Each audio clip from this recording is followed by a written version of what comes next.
baik gitu ya, artinya nggak ada pertikaian atau percekcokan lah. Itu gimana mungkin Bang?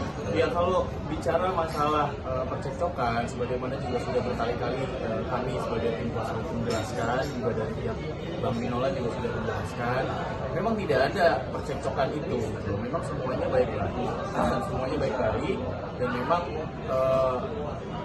sudah ada komunikasi antara kami sebagai kuasa hukum dengan pihak Bang Minola sebagai kuasa hukum juga.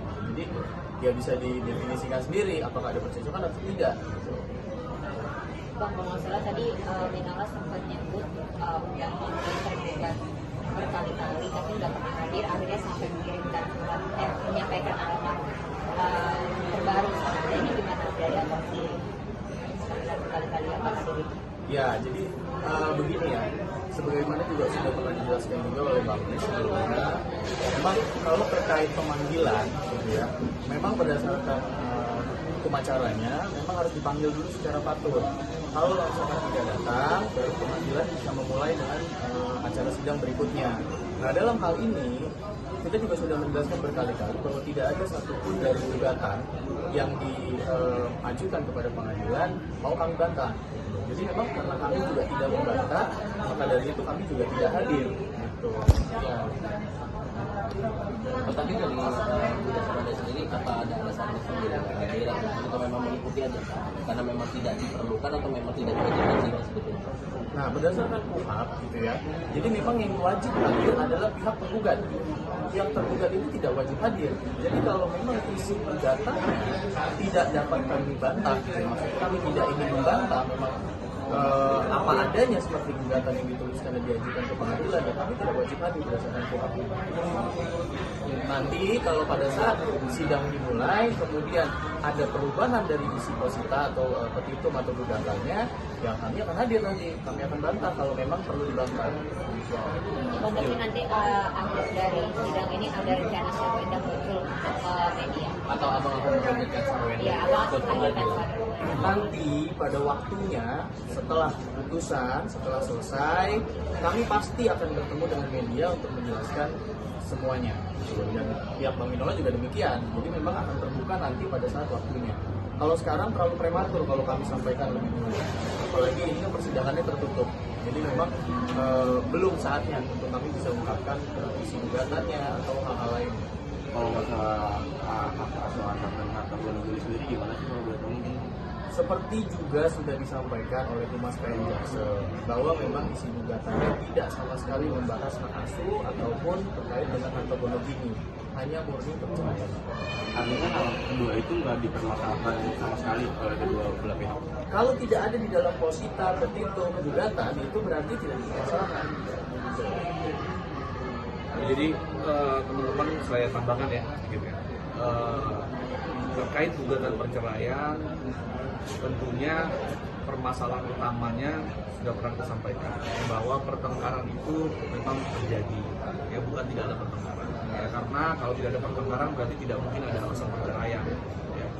Jadi pertengkaran itu betul terjadi seperti yang disampaikan, saya koreksi tadi, tetapi bukan pertengkaran yang hebat seperti tidak ya, hanya perbedaan prinsip yang terus menerus ya, berantem kecil gitu ya, tapi itu semua sudah masuk ke dalam isi gugatan. Nanti akan dijelaskan secara detail oleh klien kami pada saat setelah putusan. Kenapa setelah putusan? Karena kemungkinan rujuk masih mungkin ya, kemungkinan apapun masih mungkin. Jadi kalau kami sampaikan semua sekarang atau klien kami menyampaikan sekarang, berarti sama saja tidak lagi ada kemungkinan itu ya. Jadi ya kita doakan aja mana yang terbaik ya. Kalaupun memang yang terbaik harus bercerai, saya yakin mereka adalah orang-orang dewasa yang punya alasan kuat ya, apalagi mereka sudah punya anak ya. Ada hal-hal yang harus mereka bahagiakan, yang mereka harus lakukan, terutama anaknya. Mereka sangat ingin membahagiakan anak-anaknya. Meskipun sekarang orang tuanya sedang berproses secara hukum, tetapi mereka kompak untuk membahagiakan anaknya dengan kondisi ada.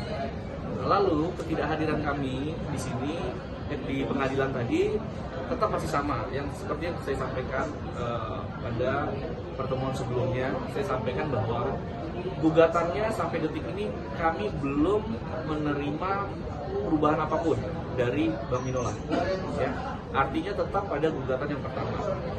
Gugatan yang awal yang disampaikan Bang Minola di pengadilan. Artinya dengan tidak adanya perubahan, kami juga merasa tidak perlu kami hadir. Karena tidak ada satupun yang kami bantah dari gugatan itu. Ya, jadi tadi kami lagi-lagi tidak hadir karena kami pikir semua isi ya kami terima. Jadi itu alasan kami tetap tidak hadir. Kami berharap persidangan ke depan bisa berjalan lancar. Ya. Masalah alamat itu hal yang menurut kami di luar kemampuan kami. Kenapa? Karena memang alamat awal surat gugatan sudah kami terima. Kami pikir dengan alamat yang sama ada orang di rumah itu. Ternyata orang di rumah itu ada yang pulang kampung. Jadi pada saat panitera jurusita pengadilan itu mengirimkan surat, tidak ada orang di rumah itu. Nah, lalu kami komunikasikan dengan klien bahwa memang ternyata penjaga rumah itu suka pergi, ya entah itu mungkin pulang kampung atau kemana, jadi relatif lebih banyak yang kosong.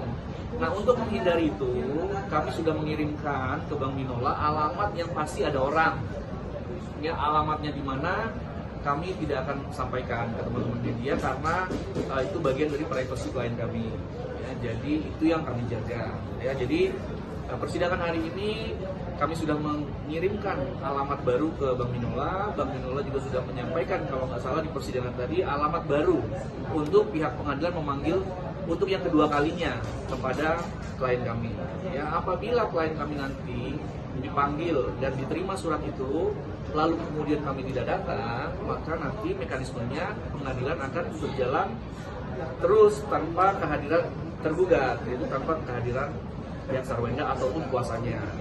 Nah, jadi konsekuensi ketidakhadiran kami yaitu ya kami tidak akan memiliki kesempatan untuk mendebat atau mempermasalahkan isi gugatan.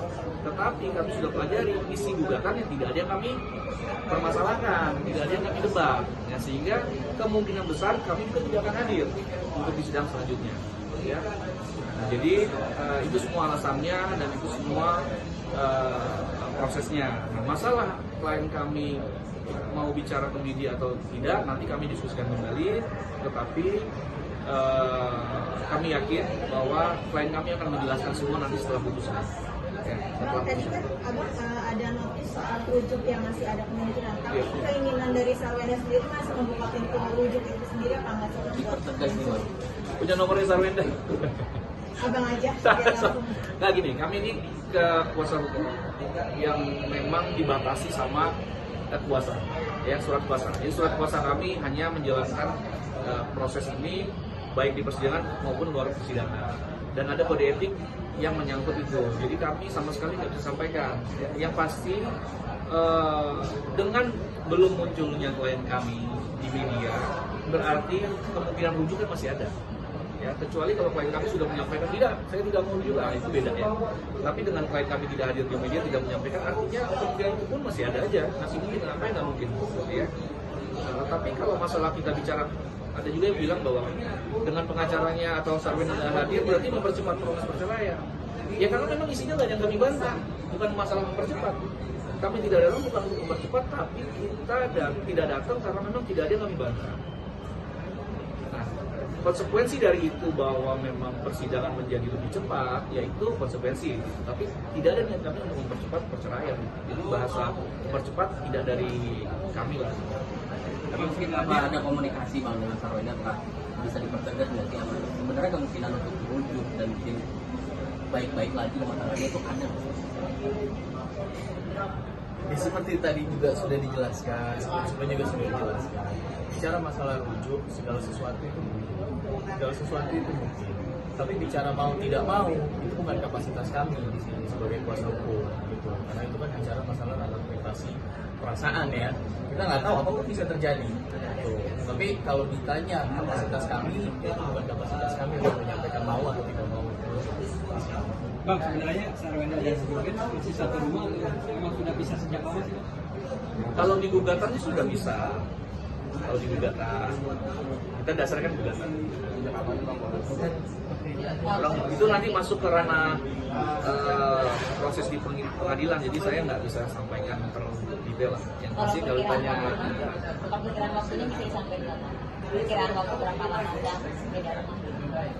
Sebenarnya waktu itu sudah pernah disampaikan juga sama Sarwenda ya, yang waktu itu dengan media kan, bahwa dia memang sudah bisa rumah ya. Pertama ya karena memang rumah sedang renovasi itu loh. Yang kedua ya memang sudah disampaikan sendiri, memang sudah tinggal dengan Bu Wendy dari sejak waktu itu respon juga kan. Tapi kalau ditanya sejak kapannya, kami pun lupa juga ya presisinya kapan ya. nanti itu bagian dari persidangan lah. Ya kami takut salah untuk menyampaikan itu karena posisi kami memang benar-benar akan berbicara semuanya secara utuh pada saat setelah putusan. Ya, jadi begitulah teman-teman.